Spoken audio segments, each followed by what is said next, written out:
Well, a live look at Kennedy Space Center in Florida, where the countdown to history is on. So in just hours, we expect liftoff of 4 astronauts. They're going to ride a rocket for the first piloted mission around the moon in more than 50 years. Okay, so the crew suited up, and later this hour, we will see them headed out to the launch pad.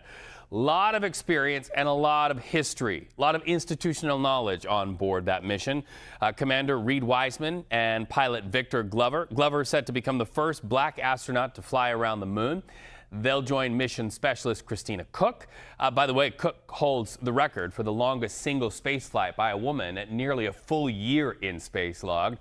Also inside the capsule, mission specialist Jeremy Hansen.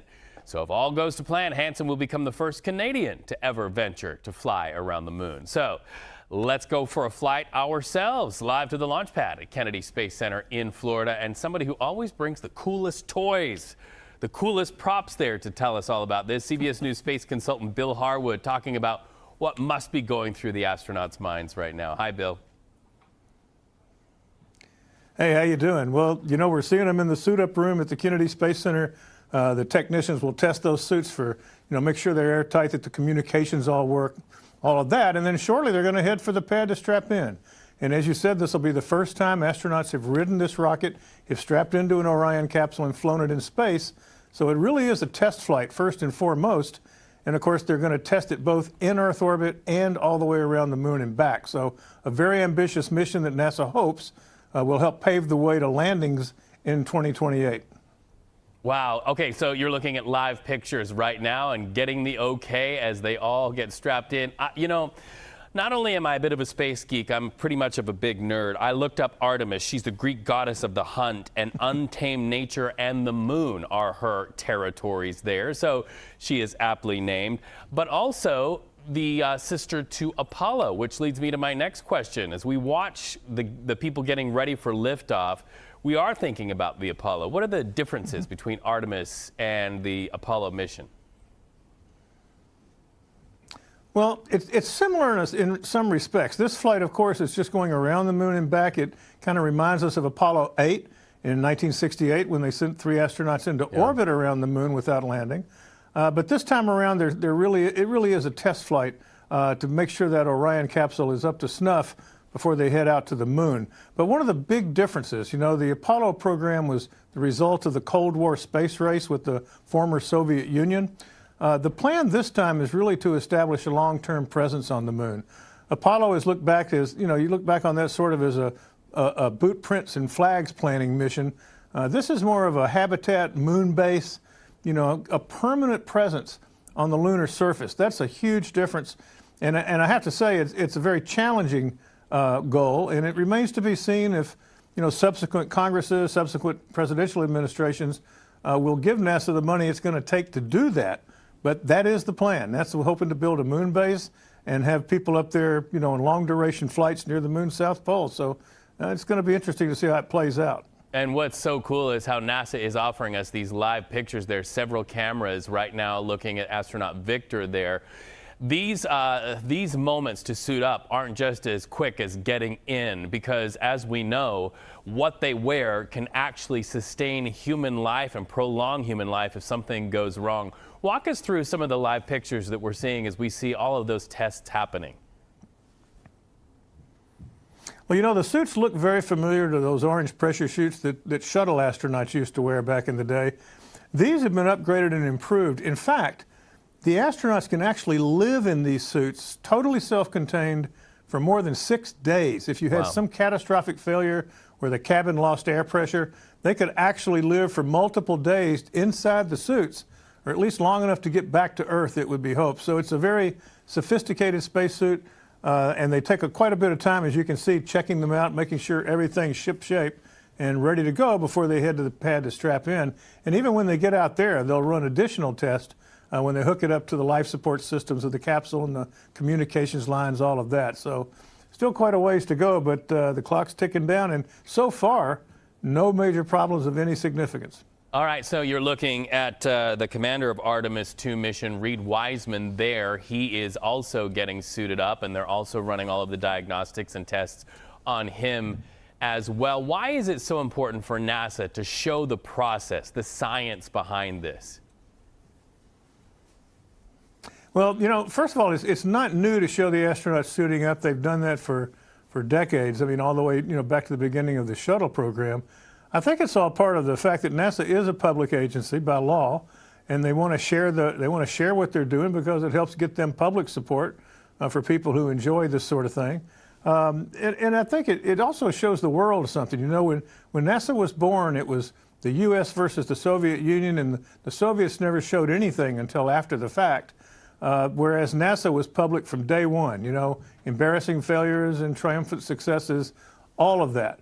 And I think they view it as a way to demonstrate a way of life, really, in a free country versus what existed back then, and that's simply carried over to the present day. All right, and so Christina Cook, you could see there just a second ago in that other shot, also going through some of these diagnostics. And so everything we're seeing play out really has been done over and over and over, not just rehearsing, but testing, correct?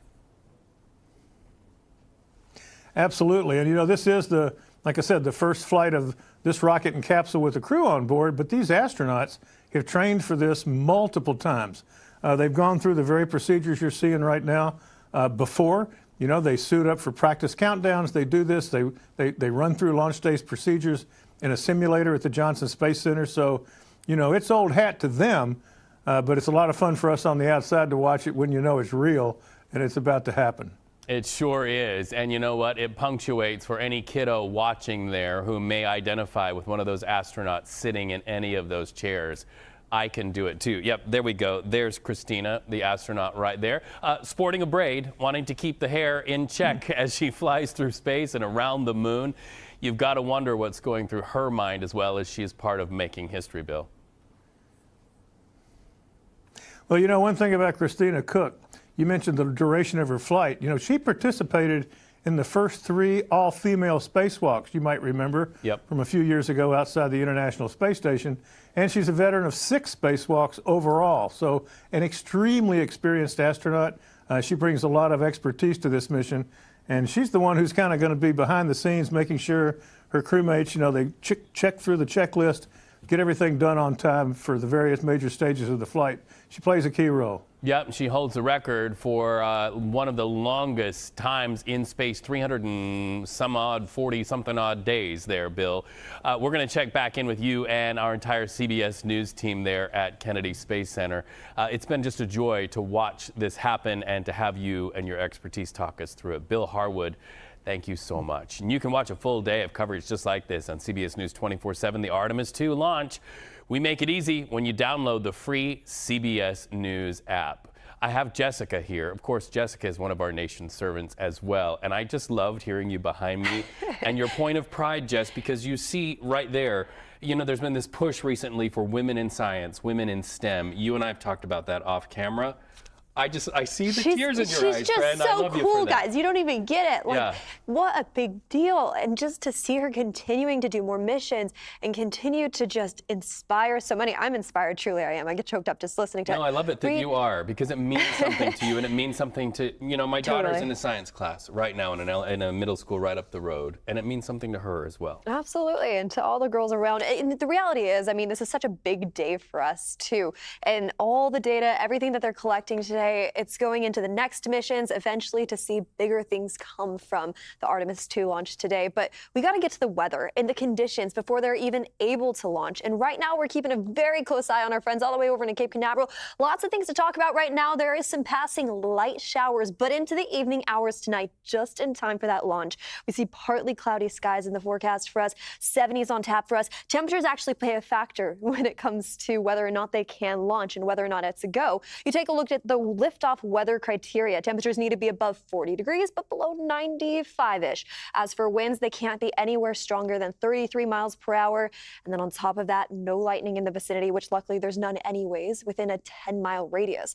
Now we get into the clouds. This is interesting. 3 miles away from any thunderstorms, 5 miles away from any clouds, about 4,000 feet in size. And of course, no precipitation at all, which is exactly what we don't have there. So things are looking great for us.